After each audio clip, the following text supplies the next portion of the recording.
গত দুটো বৎসর সুন্দরভাবে ভালোভাবে যথাযথভাবে টিকার প্রয়োগটা হয়নি, টিকাটা দেয় নাই, বাচ্চারা টিকা পায় নাই। সোজা কথা, এর আগে হুম আপনি হুম জানেন একটা ইপিআই প্রোগ্রাম বলে আমাদের, এটা কিন্তু সুনামের সঙ্গেই দিচ্ছিল এবং প্রায় 90-95% হাম কিন্তু আপনার কন্ট্রোলেই ছিল।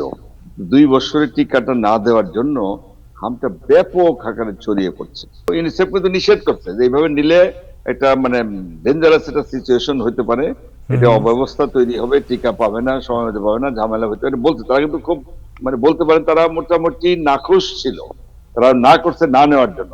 দর্শক, আমাদের সাথে যুক্ত হয়েছেন বাংলাদেশ থেকে ডক্টর এম আব্দুল্লাহ, যিনি একজন এমিরাত প্রফেসর এবং বাংলাদেশের চিকিৎসা ক্ষেত্রে সর্বত্র তিনি একজন অত্যন্ত স্বনামধন্য চিকিৎসক হিসেবে পরিচিত, অত্যন্ত সজ্জন ব্যক্তিত্ব এবং চিকিৎসা ক্ষেত্রে তার অনেক কন্ট্রিবিউশন আছে। আমরা আজকে যে বিষয়টি নিয়ে আলোচনা করব সেটা হচ্ছে যে বাংলাদেশে আপনারা জানেন যে খুব বেশি করে হাম রোগ দেখা দিয়েছে এবং এটা মহামারী আকারে অনেকে বলছেন দেখা দিয়েছে, অনেক শিশু মারা যাচ্ছে বিশেষ করে। উনি আমাদের সাথে আছেন বিশিষ্ট চিকিৎসক প্রবাসী, যিনি সবার পরিচিত প্রাইমারি কেয়ার ডক্টর ইনামুল হক সবুর, যিনি সবুর মেডিকেল, ওনার অনেকগুলো ক্লিনিক আছে। আপনারা জানেন যে অত্যন্ত সজ্জন ব্যক্তিত্ব, আমাদের অত্যন্ত বন্ধু মানুষ এবং কমিউনিটিকে দীর্ঘদিন থেকে সার্ভ করে আসছেন। আমরা প্রথমে যাব ডক্টর এম আব্দুল্লাহ আপনার কাছে। ডক্টর এম আব্দুল্লাহ, বাংলাদেশে কি হচ্ছে, হোয়াই ইটস প্রবলেম হ্যাপেন, যেখানে আমরা দীর্ঘদিন এই ধরনের কোনো সমস্যা দেখিনি, অল অফ এ সাডেন বাংলাদেশে এই ধরনের একটি বলতে পারেন এই ধরনের প্যান্ডেমিক দেখা দিয়েছে, কারণ কি আপনার? ধন্যবাদ আপনাকে। আমার সঙ্গে তো ডক্টর সবুজ আছেন, তাকেও ধন্যবাদ জানাচ্ছি, শুভেচ্ছা জানাচ্ছি। আসলে এই যে হাম যে রোগটা, এতে একসময় মোটামুটি না বলতে গেলে সম্পূর্ণ নিরাময়ই ছিল, এটা প্রতিরোধে করা ছিল। রাইট। এটা এমন একটা রোগ, এটাকে তো আমরা সংক্রামক ব্যাধি বলি বা ইনফেকশাস ডিজিজ। এটা কিন্তু খুব সহজেই প্রতিরোধযোগ্য, হয়ে গেলে অনেক জটিলতা হয়, পরে আসতেছি, কিন্তু খুব সহজেই প্রতিরোধযোগ্য বা প্রিভেন্টেবল। প্রিভেন্টেবলের একটাই রাস্তা, আরো আছে অনেকগুলো হয়তো ফ্যাক্টর আছে, কিন্তু মোর ইম্পর্টেন্ট হলো সময় মতো টিকা নেওয়া। এবং বাংলাদেশে এতদিন হাম এইভাবে আমরা গত কয়েক বছরে কয়েক দশক কিন্তু এরকম দেখি নাই, এত ভয়াবহ আকার। হুম হুম। এবার যে ভয়াবহ আকারটা দেখছি আমরা, তার মূল কারণটা হলো গত দুটো বৎসর সুন্দরভাবে ভালোভাবে যথাযথভাবে টিকার প্রয়োগটা হয়নি, টিকাটা দেয় নাই, বাচ্চারা টিকা পায় নাই। সোজা কথা, এর আগে হুম আপনি হুম। জানেন একটা ইপিআই প্রোগ্রাম বলে আমাদের, এটা কিন্তু সুনামের সঙ্গেই দিচ্ছিল এবং প্রায় 90-95% হাম কিন্তু আপনার কন্ট্রোলেই ছিল। 2 বছরের টিকাটা না দেওয়ার জন্য হামটা ব্যাপক আকারে ছড়িয়ে পড়ছে। হুম আপনি হুম। সাধারণত 2টে টিকা দেওয়া হতো জন্মের পরেই, 9 মাসের সময় একটা, 15 মাসের সময় একটা। কিন্তু আনফরচুনেটলি গত ওই যে আমাদের যে ধরেন যে গত 2 বছরের যে গভর্নমেন্ট ছিল, তারা ইন্টারিম গভর্নমেন্ট যেটা ছিল, তারা সময় মতো টিকাটা কালেক্ট করে নাই বা কিনে নেয় যাই বলেন। ইউনিসেফ কিন্তু এর আগে টিকা যেটা দেওয়া ছিল আমাদের সবসময় যেটা হুম দেওয়া হুম। হতো, সেটা ইউনিসেফের মাধ্যমে, এবং ইউনিসেফ রাইট। ওরা ওই গ্যাভি বলে তাদের মাধ্যমে টিকা কিনে বা গভর্নমেন্টের কিছু হয়তো আরো অর্গানাইজেশন আছে, সব মিলেই টিকাটা সুন্দরভাবে দিচ্ছিল। হুম হুম। কিন্তু এর আগে 2025 সনে সেপ্টেম্বর মাসে হঠাৎ করে আগের যে অন্তর্বর্তীকালীন সরকার, তারা একটা ডিসিশন নেয় যে তারা ওই ওই একটা যে ইউনিসেফের মাধ্যমে টিকাটা আর নেবে না, তারা দরদপত্রের মাধ্যমে টিকা কেনার সিদ্ধান্ত নেয়। এবং ওকে ওকে। ইউনিসেফ অনেকবার তাদেরকে এটা নিয়ে, তারা কিন্তু এটা তারা অসন্তুষ্টি প্রকাশ করছে, সোজা কথা। তারা বলছে এইভাবে টিকা দিলে টিকার কার্যক্রম ব্যাহত হবে, প্রবলেম হবে। আগের গভর্নমেন্ট, ইন্টারি গভর্নমেন্ট কিন্তু সেটা শুনে নাই। তারা উন্মুক্ত দরদপত্রের মাধ্যমে টিকা কেনার সিদ্ধান্ত নেয় এবং সেভাবে দেওয়ার সিদ্ধান্ত নেয়। আনফরচুনেটলি টিকা কিন্তু ওইভাবে আর কালেক্ট, আমলাতান্ত্রিক জটিলতাই বলেন আর যে কারণেই বলেন, তারা টিকাগুলো কিনতে পারে নাই, কালেক্ট করতে পারে নাই, বাচ্চাদের দেওয়া হয় না। এই যার জন্য এটা সহজে প্রিভেন্টেবল ডিজিজ, যেটা সহজেই টিকার মাধ্যমে প্রতিরোধ করা যেত, যেহেতু টিকা পায় নাই, হুম সুতরাং হুম। এই টিকাটা ব্যাপক আকারে ছড়িয়ে পড়ছে। গত মাসেই এপ্রিল মাসে একটা প্রতিবেদন ইউনিসেফ থেকে প্রকাশ পাইছিল। সেটা হলো যে আপনি এবং এই টিকা না দেওয়ার জন্য শুধু আক্রান্তই তো হচ্ছে না, প্রচুর মারা যাচ্ছে, তো প্রচুর। হুম হুম। 300 ছাড়িয়ে গেছে, কিন্তু প্রায় 334 জনের মতো বাচ্চা কিন্তু মারা গেছে এবং রাইট। 45,000 45,000 তারা কিন্তু আক্রান্ত হয়ে গেছে। এবং তাদের একটা প্রতিবেদন ইউনিসেফ থেকে ছিল গত মাসেই, সেটা হলো 83% যথাযথ যথাসময়ে টিকা পায় নাই। কেউ একটা পাইছে, সেকেন্ড দুইটা ডোজ দিতে হয়, যেটা 9 মাসে 15 মাসে, যেটা আমি বললাম। কেউ একটা পাইছে, কেউ একটা পায় নাই, কেউ নেই নাই। এবং এমনও আছে যে 66% তাদের বাচ্চার বয়স 2 বছরের কম, আর 83% যথাযথ টিকা পায়। তার মানে মেজরিটি টিকাটা পায় নাই, টিকা পাওয়ার জন্য আক্রান্ত হয়ে গেছে। এবং আক্রান্ত হওয়ার জন্য প্রথমে তো এপ্রিল থেকেই শুরু হয়ে গেছে, বা আগের মাস থেকেই শুরু হয়ে গেছে। এবং এটা ব্যাপক আকারে সারা বাংলাদেশে, কারণ 64টা জেলার 58টা জেলার মধ্যেই কিন্তু ছড়িয়ে পড়ছে। এবং যেভাবে বাড়ছে, আমার মনে হয় যে আর বাকি কোনো জেলা বোধ হয় আর বাদ থাকবে না আর কি, এত ঝামেলা আছে। সবচেয়ে ডেঞ্জারাস হলো এই যে এত বাচ্চা আক্রান্ত হচ্ছে, এত রুগী, তার একটা স্ট্যাটিস্টিক্স আছে, মেজরিটি যারা হচ্ছে তাদের বয়স 5 বছরের নিচে। এটি হলো মূল প্রবলেম। এবং আরেকটা প্রবলেম হলো, আমাদের ধরেন এই যে এতগুলো বাচ্চা হাসপাতালে, এত রুগী হয়ে গেছে, কোন বেডে জায়গা নাই। কি করবো, এই একটা বেডে 4টে বাচ্চা শোয়া রাখছে বা 3টে বাচ্চা শোয়া রাখে চিকিৎসা দিলে। এমনকি বেড না থাকার জন্য আপনি ফ্লোরে শোয়া রাখতে, বাচ্চাকে ফ্লোরে, বারান্দায়, যেখানে পাচ্ছে চিকিৎসা দিচ্ছে। এই একটা রাইট। প্রবলেম। আর সেকেন্ড হলো, অনেকগুলো বাচ্চা, আপনি জানেন যে হার্ম কিন্তু ইটসেলফ ডেঞ্জারাস না, এটার জন্য সাধারণত কেউ মারা যায় না, মারা যায় জটিলতায়। এবং সবচেয়ে ডেঞ্জারাস জটিলতা, যারা মারা যাচ্ছে মেজরিটি মারা যাচ্ছে কিন্তু নিউমোনিয়া হয়। নিউমোনিয়া, বুকের মধ্যে নিউমোনিয়া, রেসপিরেটরি ইনফেকশন, অনেকে ডায়রিয়া হচ্ছে, বমি হচ্ছে, ডায়রিয়া হয়ে আবার ডিহাইড্রেশন হচ্ছে, অপুষ্টিতে ভুগতেছে, তাতেও প্রবলেম হচ্ছে। ডায়রিয়া মামসে যেমন, মিজলসে যেমন অপুষ্টি করাচ্ছে, আবার অপুষ্টি বাচ্চাদেরও কিন্তু মিজলসের ঝুঁকিটা বেশি হয়ে যাচ্ছে। সুতরাং সব মিলে পরিস্থিতি ভয়াবহ। আরেকটা ডেঞ্জারাস হলো, এই যে নিউমোনিয়া হয় বাচ্চাদের, দেখা যায় যে নিউমোনিয়া, রেসপিরেটরি সময় আইসিইউ লাগে। আইসিইউ তো এত বেড নাই, বিশেষ করে কিছু কিছু আইসিইউ আছে বড় বড় হাসপাতালে, সরকারি বড় বড় হাসপাতাল আছে বা বেসরকারি হাসপাতালে, পেরিফেরিতে, যেমন উপজেলা, এমন ইভেন অনেক জেলাতেও তো আইসিইউ নাই। সুতরাং ওখানে তো প্রবলেম হচ্ছে। সব যে আইসিইউ লাগে তা না, কিন্তু যাদের আইসিইউ লাগে, আইসিইউ তো দিতে পারছে না। আইসিইউ তো হঠাৎ করে তো করাও যায়, সেট আপ, ম্যান রাইট। পাওয়ার লাগে, যন্ত্রপাতি লাগে, ট্রেন পার্সোনাল লাগে। জি। আমরা চাইলেই তো একটা আইসিইউ আজই তৈরি করতে পারছে না। সব মিলে মৃত্যুর ঝুঁকিটা কিন্তু বেড়ে যাচ্ছে। আপনাকে যেটা বলছি, আপনি ভেরি ইম্পর্টেন্ট কিছু জিনিস বলছিলেন। প্রথমে জিজ্ঞেস করি যে ইউনিসেফের যে বিষয়টি, রাইট, ইউনিসেফের যে বিষয়টি, এই বিষয়টি আপনার আমরা তো নর্মালি টিকা যে বাংলাদেশ গভর্নমেন্ট কিনে, এটা তো ইউনিসেফ থেকে, এর আগেই বাংলাদেশ ইউনিসেফ থেকে টিকা পেত। এটা কি পয়সা দিয়ে কিনতো না, বা ওপেন দরপত্রের মাধ্যমে কিনতো না, এমনি ইউনিসেফ এটা ডোনেট করতো? না না, ইউনিসেফই তারা কিনেই দিত, ওটা গেভির মাধ্যমে বলেন বা যেখানে যেখানে সোর্স আছে, যেখানেই পাওয়া যায়। এটা ইউনিসেফের মধ্যেই, শুধু এই মেজলস তো না, অন্যান্য অনেকগুলো, প্রায় 11টা ভ্যাকসিন এগুলো আছে, কিন্তু সব ইউনিসেফের মাধ্যমে আসে। তো তারা কেন এই ডিসিশন নিল যে ইউনিসেফের মাধ্যমে না নিয়ে ওপেন দরপত্রের মাধ্যমে তারা কিনতে যাবে, এটি তারা প্ল্যান করলো। এবং সেই অনুযায়ী আগাচ্ছিল। ইউনিসেফ কিন্তু নিষেধ করছে যে এইভাবে নিলে এটা মানে ডেঞ্জারাস একটা সিচুয়েশন হতে পারে, এটা অব্যবস্থা তৈরি হবে, টিকা পাবে না, সময় মতো পাবে না, ঝামেলা হতে পারে বলছে। তারা কিন্তু খুব মানে বলতে পারেন তারা মোটামুটি নাখুশ ছিল, তারা না করছে না নেওয়ার জন্য। কিন্তু তারা, যারা কর্তা ব্যক্তি, যারা এদের সঙ্গে জড়িত ছিল, তারা ওদের কথা শুনে নাই। তারা চেষ্টা করছে দরপত্রের মাধ্যমে নেওয়ার জন্য, কেনার জন্য।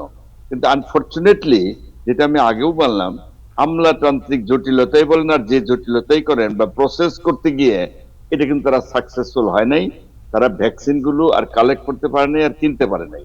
না কালেক্ট করলে যা তাই হবে, ক্রাইসিস হয়ে, শুধু এই ভ্যাকসিন না তো না, আরো আমাদের যদিও হাম নিয়ে বেশি কথাবার্তা চলছে, কারণ হামটা ব্যাপক আকারে ছড়িয়ে পড়ছে, জি। অনেক মারা যাচ্ছে। এবার প্রায় 45,000 এর মতো আক্রান্ত হয়ে গেছে। কিন্তু আরো অনেক হয়েছে, বিসিজি বলেন, পোলিও বলেন, রেবিস ভ্যাকসিন, এরকম অনেক ভ্যাকসিন, এগুলোরও কার্যক্রম সব কিন্তু ব্যাহত হচ্ছে, ঠিক মতো কিন্তু হচ্ছে না আর কি।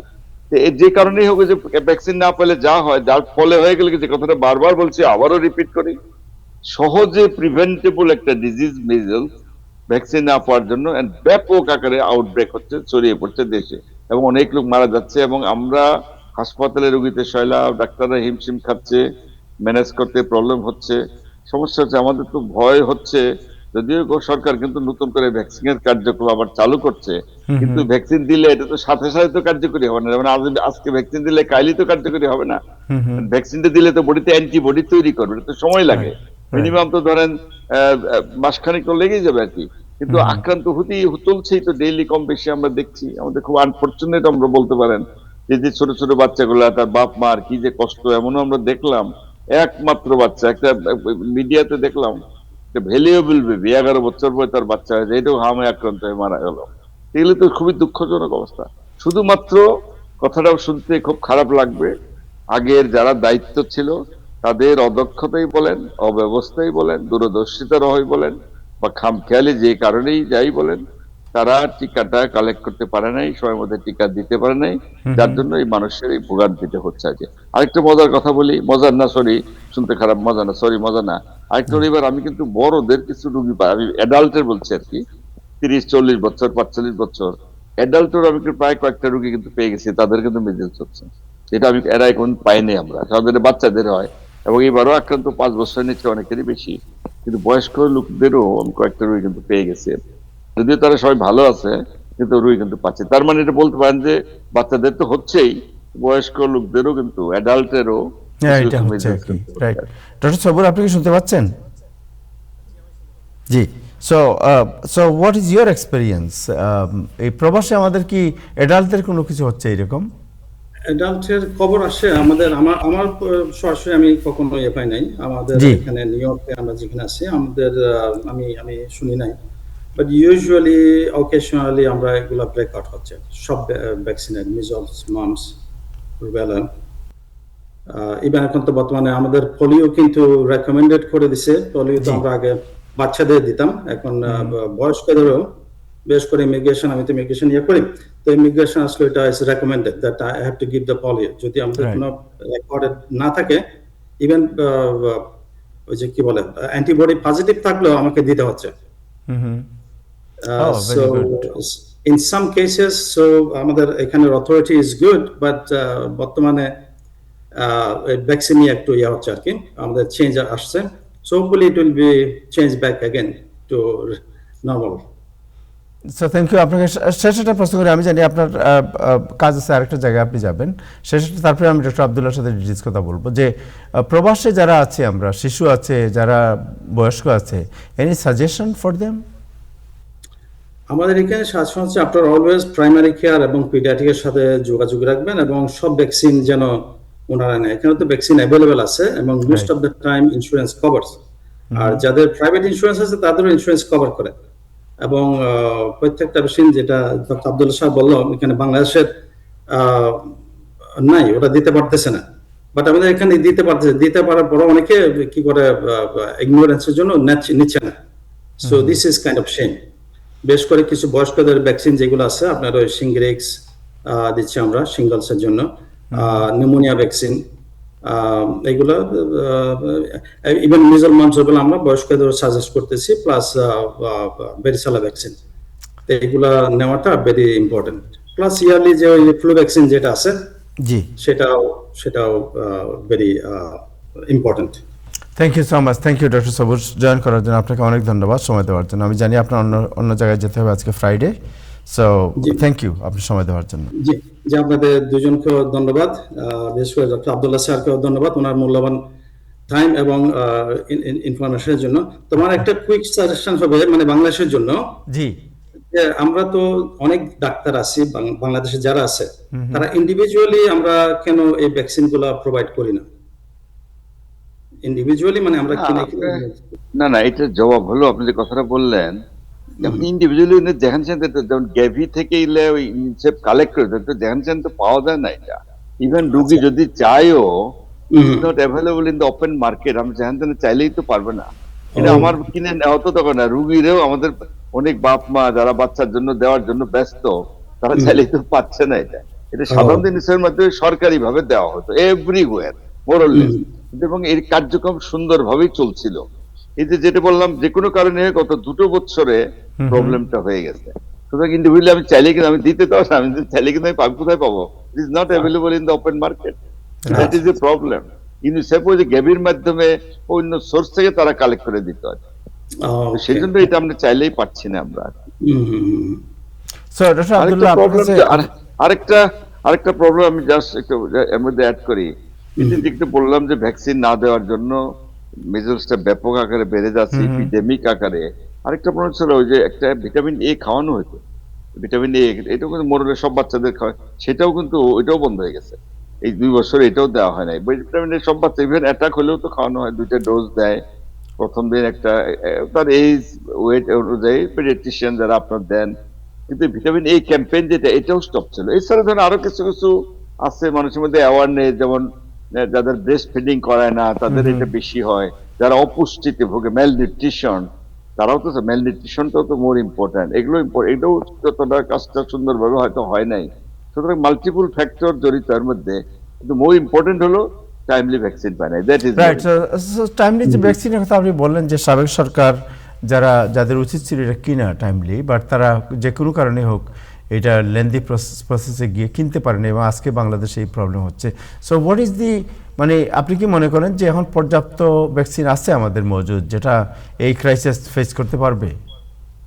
না, এটা সেটা তো ঠিক। এখন গভর্নমেন্টও ভ্যাকসিন কিন্তু ব্যাপক হারে দিচ্ছে, শুরু করছে অলরেডি। আমার মনে হয় যে খুব যা কাজকর্ম চলছে এটা তো ঠিকই আছে, কিন্তু প্রবলেম হলো যেটা বললাম একটু আগেই, আপনি ভ্যাকসিন আইজি দিলে কালকেই তো আর ভালো হবে না। ভ্যাকসিন তো প্রোটেকশন দেবে, বডিতে অ্যান্টিবডি তৈরি করবে, কিন্তু সময় লাগবে। মিনিমাম ধরেন 2 সপ্তাহ আগে তো বডি, যেমন একটা ডোজ দিলে হয়তো 80-85% প্রোটেকশন দেয়, 2টা ডোজ দিলে 97-98% কারেকশন দেয়। কিন্তু আপনি আইজ দিলে কালকেই যে ভালো হবেন তা তো না। এখন যেটা দরকার, ভ্যাকসিন কার্যক্রম চলছে, চলবে, সেটা ঠিক আছে। কিন্তু আমাদের ভয় যেটা, সেটা হলো আরো আগামী কয়েকদিন হয়তো আরো ব্যাপক আক্রান্ত হবে।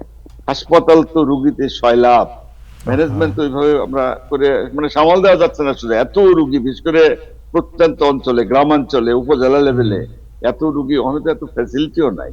সুতরাং সব মিলেই তো সমস্যাটা হচ্ছে আর কি, এই So, জন্যই প্রবলেমটা বেশি হয়ে এই গেছে। সময়ে আপনি তো একজন চিকিৎসক, একজন চিকিৎসা বিজ্ঞানী, একজন প্রবীণ চিকিৎসক হিসেবে হোয়াট ইজ ইউর সাজেশন যে how people can save their life? না, সাজেশন হলো এখন আমাদের ভ্যাকসিন কার্যক্রম যা চলছে চলুক, সুন্দরভাবে চলছে। আমাদের রোগী যেগুলোকে আক্রান্ত হচ্ছে তাদেরকে বাঁচাইতে হবে, মানুষের মধ্যে অ্যাওয়ারনেস তৈরি করতে হবে, জনসচেতনতা তৈরি করতে হবে। যেমন আমরা বলি, যেমন প্রিভেনশন ইজ বেটার দেন কিউর, তো তাই না? প্রতিরোধমূলক ব্যবস্থা নিতে হবে। তার মধ্যে ভ্যাকসিন তো দিবে একটা, বাচ্চার পুষ্টি, যারা বাচ্চার বাপ মা বা অভিভাবক যারা গার্জিয়ান যারা আছে, তাদের প্রতি আমি সবসময় একটা কথা বলি, আপনার বাচ্চার দিকে খেয়াল রাখবেন, অপুষ্টিতে যেন না ভোগে, বাচ্চা ভিটামিন এ খাওয়াবেন, এবং অযথা অপ্রয়োজনীয় আপনার বাইরে ঘোরাফিরে বেড়ানো এগুলো করবেন না। বিশেষ করে স্কুলে যারা যায়, বাচ্চা দেখবেন আজকাল তো আবার এই খুব গরম পড়ছে, স্কুলে যে বাচ্চা ওই রাস্তাঘাটে কত রকমের শরবত হাবি জাবি ওপেন খাওয়া দাওয়া ওপেন পাওয়া যায়, এগুলো আপনি অ্যাভয়েড করেন। বাচ্চাদের দিকে আপনি গার্জেনদের খেয়াল রাখতে হবে আপনাদের, কারণ যদি খেয়াল না রাখেন তাহলে তো বাচ্চা আক্রান্ত হবে। আরেকটা হলো আপনি খেয়াল রাখেন, যে কোনো বাচ্চা 5 বছর নিয়েছে বা যেই হোক, যে কারো জ্বর, কারণ এটা আপনি লক্ষণ তো জানেন, লক্ষণ কিন্তু সিম্পল, কমন কোল্ড ইনফ্লুয়েঞ্জা এরকম হয়, জ্বর সর্দি কাশি নাকে পানি হাঁচি চোখ লাল হয়ে যাচ্ছে কনজাংটিভিটিসের মতো হচ্ছে, এগুলো কিন্তু মানে এগুলো লক্ষণ 4 দিনের দিন দিয়ে দেখা যায় গায়ে র্যাশ হচ্ছে।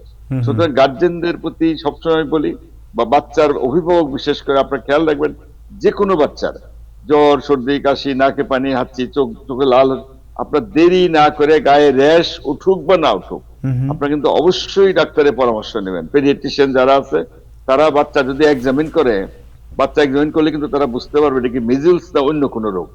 ইভেন গায়ে র্যাশ উঠলে তো, র্যাশ তো বোঝা নেই, অ্যালার্জির মতো ঘামাচির মতো এলে তো হয়, তো বোঝাই যাবে।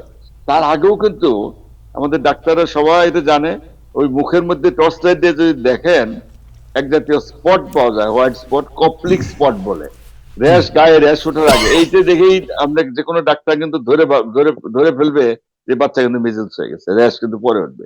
সুতরাং এটা ইম্পর্টেন্ট। এই জন্য আবারও বলছি, অভিভাবক যারা আছেন, বাচ্চার বাপ মা, আপনারা কিন্তু অবশ্যই গায়ে র্যাশ উঠুক বা না উঠুক, এই জাতীয় নর্মাল যেগুলো আমরা সিম্পল বলে ইগনোর করি, এই লক্ষণগুলো থাকলে আপনারা অবশ্যই ডাক্তারের পরামর্শ নেবেন।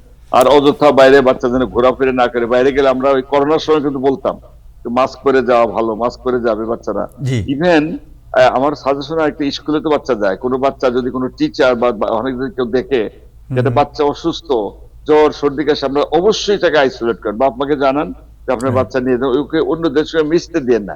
কারণ একটা মিজিলস আক্রান্ত রোগী এই যে র্যাশ ওঠার 4 দিন বা র্যাশ ওঠারও 4-5 দিন পর পর্যন্ত অন্তত 15-20 জন বা আরো বাচ্চাদেরকে কিন্তু এটা ছড়াবে। ইট ইজ হাইলি ইনফেকশাস, দ্রুত সংক্রামক, অন্য একজন দ্রুত ছড়িয়ে পড়ে। সুতরাং কারো যদি এগুলো হয়ে যায়, তাদেরকে সরিয়ে রাখতে হবে, আইসোলেট করতে হবে অন্তত কয়েকটা দিন। কারণ ওর মাধ্যমে যেন আর কারো না ছড়ে, কারণ যেহেতু হয়ে গেছে, যেটা হওয়ার সে তো হয়ে গেছে, আর যেন আর আক্রান্তের সংখ্যা না বাড়ে, এই ব্যাপারে আমাদেরকে সচেতন থাকতে হবে। এটা সবচেয়ে জরুরি হয়ে গেছে আমাদের। Thank you professor doctor Abdullah, আপনাকে অনেক অনেক ধন্যবাদ, এবং আপনাকে মাঝে মধ্যে আমাদের এই জনসচেতনা সৃষ্টি এবং এই যে মানুষের জীবন রক্ষার যে আপনার মানে প্রক্রিয়া, আপনি যেটা বলছেন যে প্রিভেন্টিভ ইজ মোর ইম্পর্টেন্ট দেন আপনার না না, সেটা তো বটে। কারণটা যেটা বলছি আমি, মিজলস ইটসেলফ খুব যে ভোগান্তি করে, কিন্তু এখানে মারা যায় না। কিন্তু মিজল যেটা হয় মারা যায় যেগুলো জটিলতার জন্য, যেটা বললাম কমনেস্ট হলো pneumonia, respiratory infection, diarrhoea, vomiting, even ব্রেনে ইনফেকশন, প্রদাহ বলে, এনকেফালাইটিস বলে, ব্রেনে ইনফেকশন হয়, সেটাও হয় ব্রেনের প্রদাহ হয়ে, যদি ব্রেনে ইনফেকশন হইতে, এরকম রেয়ার কিন্তু হয়তো। ইভেন ভালো হয়ে যাওয়ার পরেও এসএসপি বলে, সাব অ্যাকিউট স্ক্লেরোসিং প্যানক্রেয়াটাইটিস, এটা মোর ডেঞ্জারাস। এটা মিডল সেরে গেলে পরে হয়, হয়ে বাচ্চারা সারা দিনের জন্য হয়তো পঙ্গু হয়ে গেল, আর প্যারালাইজ হয়ে পড়ে গেল, কথা নাই বাদ নেই, কত কিছু হতে পারে। সুতরাং এর জটিলতাগুলো সবচেয়ে ডেঞ্জার। এই জন্য আবারও বলছি, বাপ মা আপনারা নিজেরা বাচ্চাদের ব্যাপারে খেয়াল রাখবেন, সতর্ক থাকবেন। আরেকটা হলো জনসচেতনতা তৈরি করা দরকার প্রচার, যেমন আজকে আপনার যে প্রোগ্রাম, আপনাকে আবার ধন্যবাদ জানাচ্ছি, এটার মাধ্যমে অনেক কিন্তু উপকৃত হবে। এই জন্য বিভিন্ন মিডিয়া বলেন, ইভেন গ্রামে গঞ্জে যেমন যারা জনপ্রতিনিধি, ছাত্র, শিক্ষক, যুবক, জনতা, মেম্বার, চেয়ারম্যান, এমপি, উপজেলার চেয়ারম্যান, সবাই মিলে এই মানুষকে সচেতন করে তোলার লক্ষ্যে কিন্তু প্রচার প্রচারণা চালানো দরকার। এমনকি আরেকটা কথা আমি বলি, যে যারা স্কুলের শিক্ষক তারা বাচ্চাদের এগুলো বলতে পারে, এবং মসজিদের যে ইমাম বা অন্য ধর্মের যারা গুরু আছে, হিন্দু, খ্রিস্টান যাই বলেন, তারাও কিন্তু তাদের কথা কিন্তু মানুষ মানে। ইমাম সাহেব খুতবার সময় একটু বলতে পারে যে আপনারা সতর্ক হন, স্বাস্থ্যবিধি মেনে চলেন, সতর্ক, এইভাবে বলে উনি যদি এইভাবে বলে, মানুষ কিন্তু মানবে তাকে। সুতরাং সর্বস্তরে জনসম্পৃক্ততা দরকার।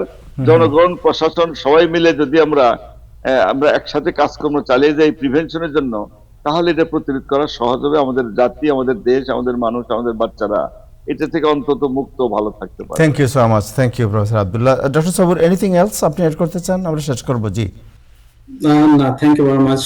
তেমন কিছু নাই, তো ডক্টর আব্দুল্লাহ সাহেব সব বলেছেন। ভ্যাকসিনের ব্যাপারে অ্যাওয়ারনেস ইজ ভেরি ইম্পর্টেন্ট। উনি যেটা বললো, ওই যে মসজিদ, মন্দির, মাদ্রাসা সবখানে, এটা আসলে ওনার সাথে আমি একটু অ্যাড করতে চাই যে not only vaccine, in general সবকিছু নিয়ে ওনারা একটু খুদবার শেষে বলতে পারে, আপনার ডায়াবেটিস নিয়ে আপনাদের খেয়াল রাখেন, বা প্রেশার ওষুধগুলা ঠিক মতো খান, এগুলো একটু বললে আমরা তো ইভেন আমরা দেখি, আমাদের এখানে আমেরিকা তো আমার পেশেন্ট বলে যে আমার প্রেশার ভালো দেখছি, আমি এই জন্য ওষুধ বন্ধ করে দিছি। আমার সুগার কম ছিল, 100 ছিল, 110 ছিল, আমি এই জন্য আমার সুগার ভালো হয়ে গেছে, ওষুধ বন্ধ করে দিয়েছি। 3 মাস পরে এসে দেখি হিমোগ্লোবিন 9.8, আগে ছিল 6.8। তো এই ধরনের অ্যাওয়ারনেস উনি যেটা বললো, it's very important for everything. আমরা যদি একটা এটা করি, এটা অনেক সবার জন্য ভালো হবে।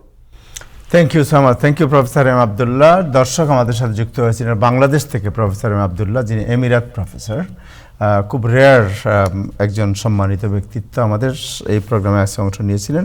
প্রফেসর আব্দুল্লাহ, আপনার প্রতি অনেক কৃতজ্ঞতা এবং ধন্যবাদ আপনাকে। এবং আমরা মাঝে মধ্যে জনসচেতনতার ব্যাপারে আপনাকে মাঝে মধ্যে আমরা কষ্ট দেব। থ্যাংক ইউ, আপনাকে অনেক ধন্যবাদ। দেন থ্যাংক ইউ আমাদের নিউ ইয়র্ক থেকে যুক্ত হয়েছিলেন ডক্টর সবুর, যিনি আপনার প্রাইমারি কেয়ার ডক্টর, এবং তার আপনার যে জামাইকাতে ক্লিনিক আছে, আপনার ব্রুকলিনে ক্লিনিক আছে, আপনারা অনেকেই ওনাকে চেনেন।